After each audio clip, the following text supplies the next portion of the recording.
The District of Columbia is close to hitting a number of homicides it hasn't seen in 2 decades. In 2003, the city hit 248 homicides, and now in 2023, 245 people have been killed as of Friday night. I spoke to several people out and about on a Saturday night to ask them how safe they felt, and while some say they do feel safe, others say it just depends on what part of the city that you're in. I'd say I feel pretty safe, yeah.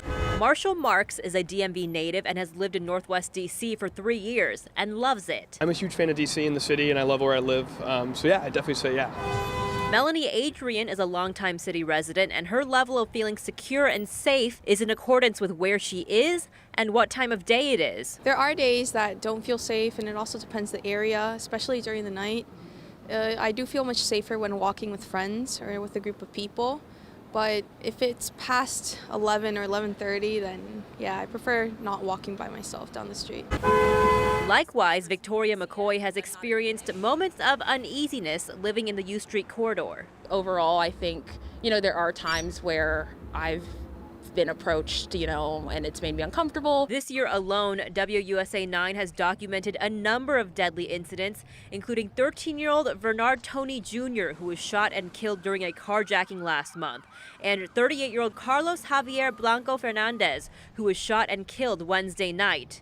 Despite the violence, it doesn't deter McCoy from living her daily life. But I would say, I don't walk around always needing to clutch my purse, so my pearls are. Clark has lived in Shaw for decades, and he says he's seen the city go through waves of high crime, especially in the early 90s. So he says it's important to be vigilant. I practice what I call TEA, total environmental awareness.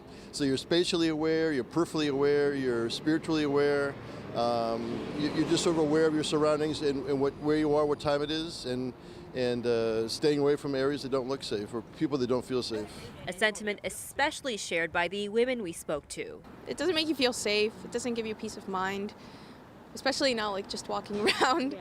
You always have to be aware who's watching, who's there, or if somebody's even following you. So. Now, violent crime as a whole is up as well in D.C. this year. Metropolitan Police categorize that as homicides, sex abuse, assaults with dangerous weapons, and robberies. Those numbers are up about 40% since last year. In Northwest D.C., Melissa Kim, WUSA 9.